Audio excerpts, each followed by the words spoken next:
We're going to discuss every Beckham story over the last almost 4 decades, along with every secret they've wanted to keep under wrap, claims that things aren't as perfect as the Beckhams want you to believe, as well as the story that David and Victoria are desperately trying to bury right now, their family feud. David and Victoria's oldest son, Brooklyn Beckham, and his wife Nicole Pell are fighting with David, Victoria, and the other Beckham children, and the feud has blown up over the summer when Brooklyn and Nicola fully separated themselves from the Beckhams and made it clear they weren't welcome in their lives. A family built on global fame, billion-dollar branding, and airtight image management shattered by their own son. You're about to learn why Brooklyn Beckham's separation took his parents as a personal betrayal they never saw coming. Would you cut off the parents who built your entire life? Or is Brooklyn justified? Comment your take, because this feud doesn't have a clean villain.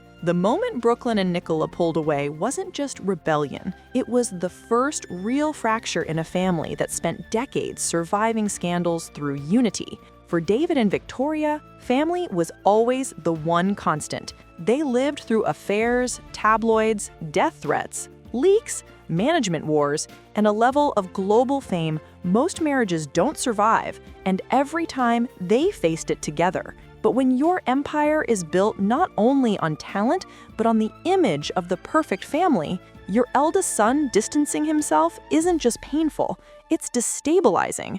Brooklyn wasn't just a child. He was the symbol of their victory over chaos, the kid they protected from paparazzi mobs, the reason they softened their image, the anchor that kept David grounded during career-ending scandals. So when he cut ties, it didn't feel like independence. It felt like erasure, like he was telling the world that the parents who shielded him for 25 years were suddenly irrelevant. And for the Beckhams, irrelevance is the one thing they don't know how to survive. Pain hits harder when it comes from your own blood. And although the feud has been building for over 2 years, in the last few months, it's been bubbling to the surface as Brooklyn and Nicola have used Nicola's father's money to not only allegedly hire Harry and Meghan's lawyer, an interesting move as David and Victoria had a pretty well-documented fallout with Harry and Meghan, but Brooklyn and Nicola have also hired Harvey Weinstein's former PR master. Brooklyn and Nicola hired Weinstein's former publicist Matthew Heldzink, who is known in Hollywood as an attack dog, the go-to crisis management specialist, and a PR guru. When Brooklyn and Nicola hired an attack dog publicist, the message to the world was unmistakable. This wasn't a misunderstanding. It was a declaration of independence, and not the quiet kind, the kind that uses magazine covers, orchestrated paparazzi strolls, and suspiciously timed exclusive stories to establish a new identity. For David and Victoria, this was a nightmare scenario. They've spent decades mastering subtlety. They protect their children at all costs, even when it hurts. They control their scandals, shape narratives, and never, ever let outsiders weaponize their family. Watching their son embrace a PR machine designed to counter them, that must have felt like betrayal wrapped in humiliation, because it wasn't just an emotional loss, it was a strategic one. Suddenly, the Beckhams weren't just dealing with a moody son-in-law dynamic, they were up against a billionaire-funded media operation. And when your kid uses the press to distance himself from you, every headline feels like a slap you can't defend yourself against. The loudest wounds are the ones fought in public. Over the summer, the wall-to-wall coverage of Brooklyn and Nicola, despite the fact that neither of them really warrants really any coverage, never mind this insane level of coverage. They've been on magazine covers, had countless photo shoots, endless interviews and articles, and it's all really about nothing because it's not like they have a movie to promote, a photography book that's gonna come out, a TV show. There's just really nothing. There also has been an avalanche of negative coverage about David and Victoria. The vow renewal wasn't just a celebration. It was a statement, a carefully curated media moment designed to broadcast exactly who mattered and who didn't. When you renew your vows at 28 years old, have it officiated by your billionaire father, and amplify every photo across global outlets, you're crafting a narrative. And narratives are power. For David and Victoria, seeing their son at an altar without them wasn't just painful, it was humiliating. They photographed every milestone as a united front: births, weddings, world tours, transfers, even scandals. The family was always the frame. So when Brooklyn chose exclusion, it wasn't accidental. It was intentional symbolism. Nicola's family blanketing him in luxury, billionaire approval replacing Beckham tradition, a new allegiance replacing the old. For two parents who built their identity around protecting their kids from chaos, this staging of distance must have felt like a public disowning, one delivered through glossy photos and strategically leaked exclusives. Because silence is one thing, but celebration without you? That cuts deeper. Absence hurts most when it's photographed. They also have had a very publicized vow renewal over the summer. The vow renewal seemed to be sending a strong message through the media about Brooklyn's estrangement from his family. As the vow renewal was officiated by Nicola's billionaire father, Nicola's family were all there, and it was all over social media and pictures and all in all types of media coverage, but none of Brooklyn's family were even invited. Not his parents, his brothers, his sister, grandparents, aunts, no one. Victoria Beckham built her relationship with Brooklyn differently from her other children. He was the first. The baby she shielded from tabloid insanity. The kid she held during nights when mobs or photographers surrounded their car. The one she carried through the aftermath of David's cheating allegations, even when she was breaking inside. She's not perfect. She knows the world sees her as cold, controlled, sometimes intimidating, but when it comes to her children, she hides nothing. Not the pride, not the softness, not the vulnerability. So hearing that Brooklyn and Nicola were leaking details, mocking the family, or framing Victoria as the villain, that's the kind of sting that lingers in the bones. Because a stranger calling you icy is one thing, your son supporting that storyline is another. It makes you question every moment you thought you were building closeness, every school run, every long night in LA while David was abroad, every sacrifice to keep the family's image spotless. And the truth she won't say out loud, she didn't lose her son to adulthood, she lost him to someone else's narrative. Betrayal hits hardest when it rewrites your past. There is so much to dive into with this feud because I've had some very interesting details told to me about specifically what Brooklyn and Nicola are doing PR-wise and with the press. And this story is just fascinating to look at into how a lot of this PR stuff works behind the scenes. But I've also had some very interesting stories and what some people who worked for them said they were really like behind the scenes. To understand why this feud shattered David and Victoria, you have to understand the son they remember. Brooklyn wasn't raised in luxury. He was raised in survival. From the moment he was born, his parents shielded him from kidnapping threats, stalkers, mobs of paparazzi, and the worst parts of global celebrity. David faced death threats after the World Cup. Victoria fought tabloids that called a teenage Brooklyn spoiled just for existing. And through it all, they carried him in and out of cars, hid him under jackets, redirected reporters, fought newspapers, and tried to give him something normal in a world that refused to treat him like a child. So when the boy they protected decides he no longer needs them, it shakes something foundational, because their entire parenting style was built on loyalty, on protecting each other at all costs, on surviving as a unit. For Brooklyn to step away felt like a rejection not of their rules or expectations, but of their love. And that's a kind of pain no brand can manage. They raised him to stand tall, not to walk away. Is Brooklyn rebelling against control, or is he caught in someone else's war? Comment which side you believe is telling the truth. David Beckham does describe the 1998 World Cup as changing his life, but not in a good way, as he went through the 90s version of cancellation after this World Cup. He was actually given a red card in one of the semi-finals for clipping another player, and as I explained before, people in the UK are absolutely fucking nut about football, and a lot of them are very, very sure every year that England is going to win the World Cup or the Euros. And so David being taken out and being one of the stars, a lot of people thought that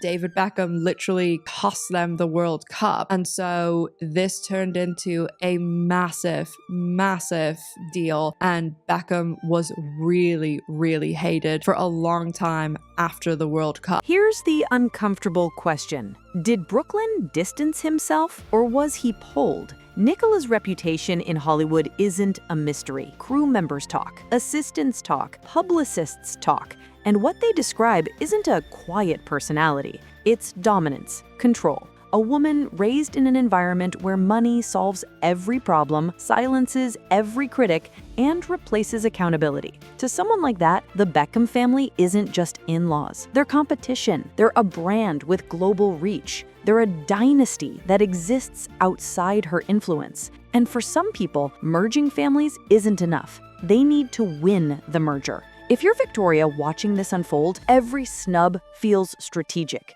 If you're David, every headline praising Brooklyn's new family feels like a rewrite of your legacy. The emotional blow isn't that they dislike Nicola, it's that Brooklyn seems willing to trade loyalty for proximity to power, because the Beckhams spent 30 years building theirs. Nicola was born into hers. Love is complicated. Power is not. There also are a lot of horrible clips of their kids scared in cars when the paparazzi's all around and like chasing them. There's a really horrible one in the documentary on Netflix where Brooklyn, I mean, he must be like 3, maybe a little bit younger, and he's like crying and they're telling him, you know, don't worry, they can't get in the car, it's okay. The Beckhams have talked over the years about how much they worry about like that affecting their kids. David Beckham has survived more public embarrassment than most athletes ever will. Affairs, scandals, national humiliation after the 1998 World Cup. But the one thing that kept him grounded through every disaster was family. He said it 1,000 times. Victoria and the kids were his anchor when the world turned on him. So when your son cuts ties, it isn't just emotional, it's identity shaking. David isn't naturally confrontational. He doesn't explode publicly. He internalizes, carries the weight silently. So watching Brooklyn drift further away, not because of distance, but because of influence, must have resurrected an old wound he spent decades burying: abandonment. He knows what it feels like to be blamed for things beyond his control, for the public to rewrite your intentions, for a narrative to erase who you actually are. Seeing it happen inside his own family wasn't just heartbreaking, it was haunting. David spent 25 years giving Brooklyn a life he never had, stability. And now, stability is the very thing Brooklyn seems intent on rejecting. A father's pride can survive anything but being forgotten. 2013, David actually retired from football, and at this stage they did move back to London. And really over the rest of the 2010s, they're just still very successful, still bringing out a lot of new things. They're focusing on their brand. They start some more companies. And around 2015, there started to be a lot of rumors about trouble in their marriage, but they did end up renewing their vows in 2017. And the year after that, there were divorce rumors. So there's always kind of this talk in the media about their relationship. But honestly, I think at this stage, so much of their relationship is tied into their business and them as celebrities that even if they didn't want to be married anymore, which I'm not saying that's the case, they probably would still stay married just because of the brand and how they're known as celebrities. So their kids have all grown up by the late 2010s for the most part, and their oldest oldest son, Brooklyn, started trying his hand at a few different careers. For the Beckhams, family isn't just emotional, it's structural.